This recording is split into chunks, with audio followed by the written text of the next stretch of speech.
Mental Health Awareness Month of May, I want to discuss eating disorders.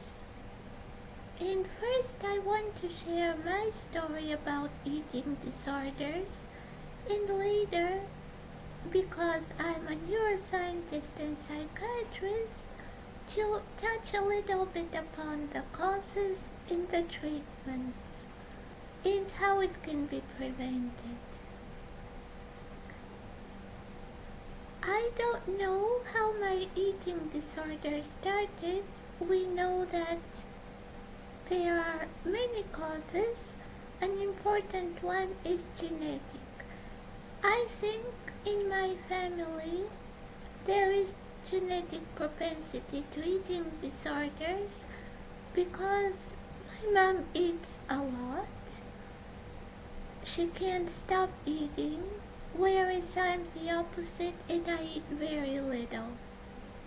We know that the environment is very important in the messages that we get, what is the standard for beauty, what is healthy, and when I was a little child, I have never had a very big appetite, and my father told me that when I was 1 year old, my mom and grandmother wouldn't have patience to stay with me for 1 hour to eat my food. He would stay with me and then I would throw it up. In other words, I was always a very picky eater. But at home, there is always delicious food. My mom, as I said, loves to eat. She loves to cook, and we always had 3 meals, and they would tell us how much to eat.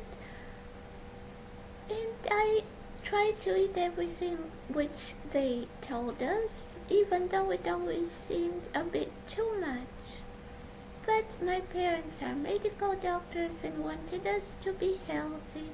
They thought that food is important to have enough energy and to have mental clarity and to be a healthy person.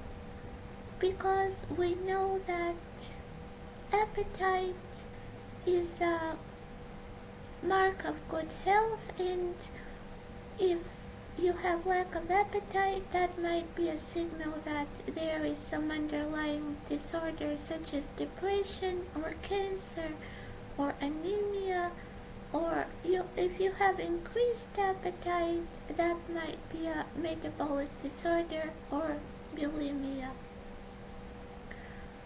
And I was never overweight, but when I was a teenager, it was fashionable to be slim, and I wanted perhaps to be liked and accepted, and I started dieting.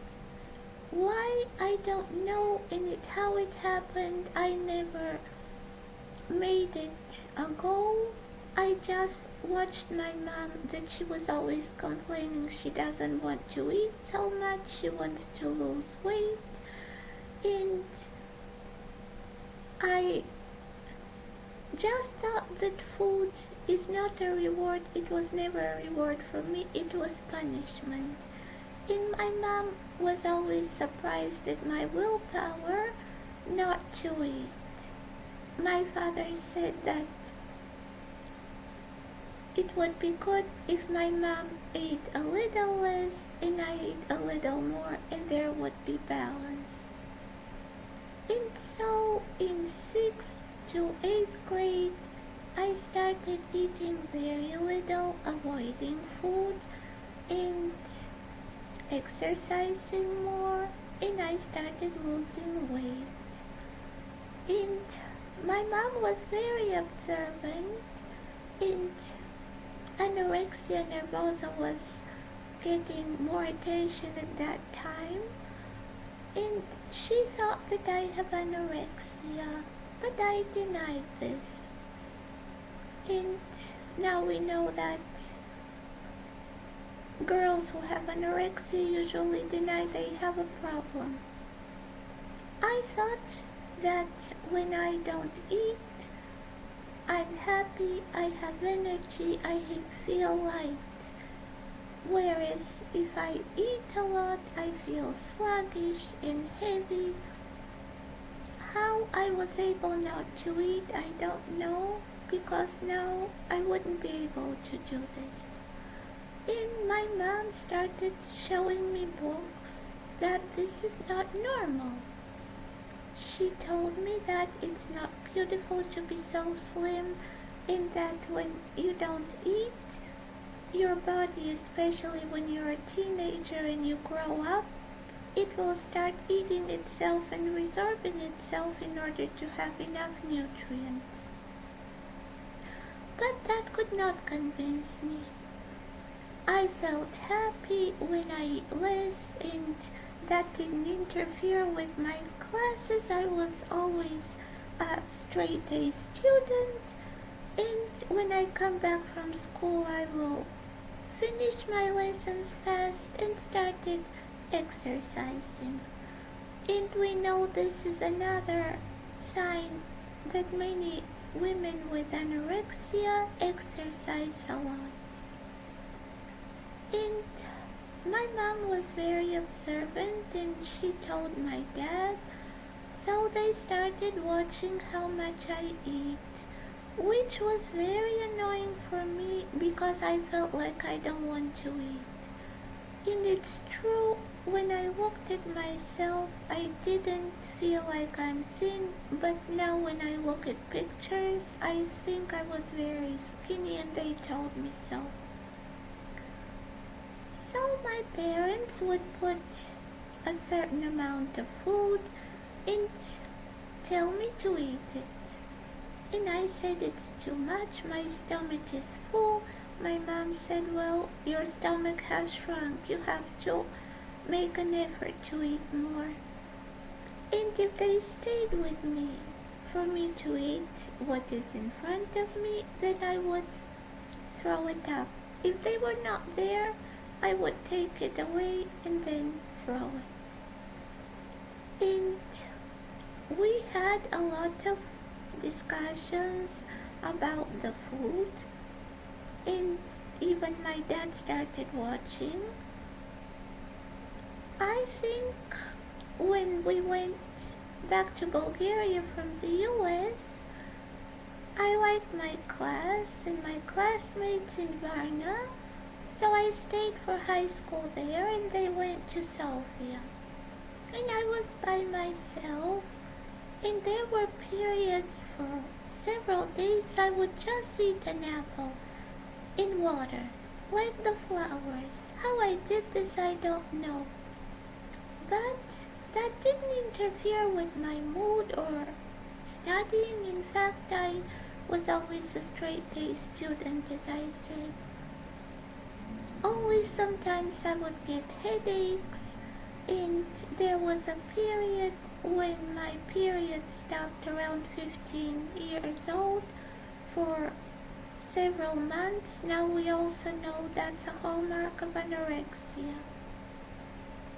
And how I outgrew this, I think I went to Sofia to study medicine when I was 17 years old, and there, when I was in a more stable family environment, my parents looked how much I eat, and I felt more secure, because ultimately we know that anorexia and starving yourself is a distorted body image and lack of self-confidence, and thinking that if you're thin and correspond to certain beauty standards, you will be liked, which is in reality not so.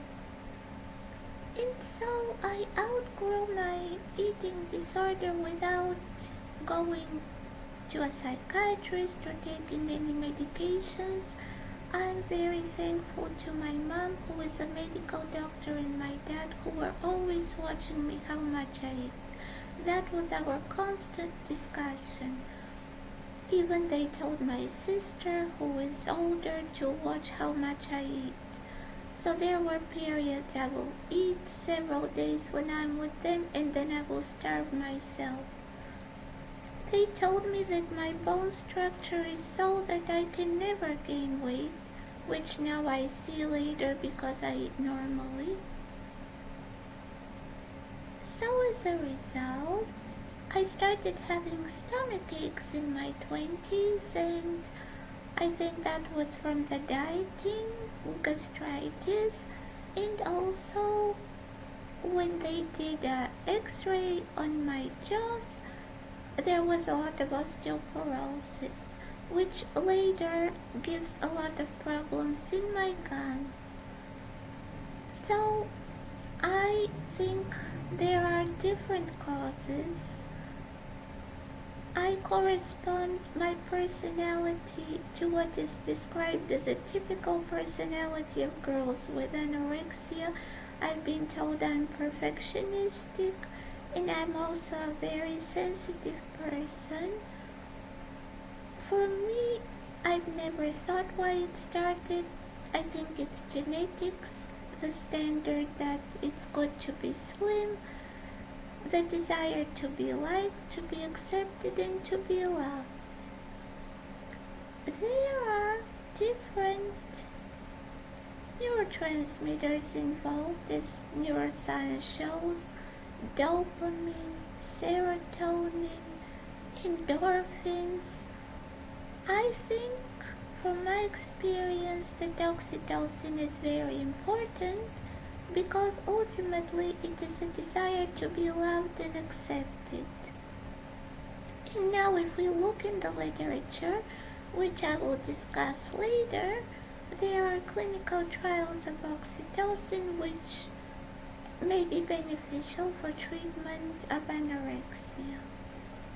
I also think that endorphins are involved because when I didn't eat, I felt light, happy, I had butterflies in my stomach.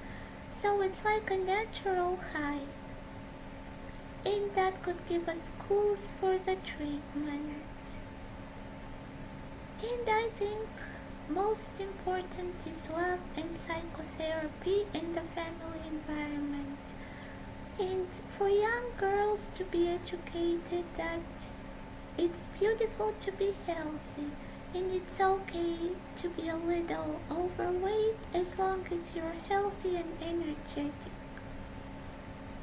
And now the messages that we get from beauty magazines are different. There are more voluptuous models, which is good. At my time, everyone was very thin. So it's important for our whole society to know that we should send the message that it's okay to be a little different, not thin, and you are still healthy and beautiful. So this is my story about my eating disorder. I'm thankful to my mom. In the next videos, I will discuss some of the neurobiology and how it can be treated. Thank you.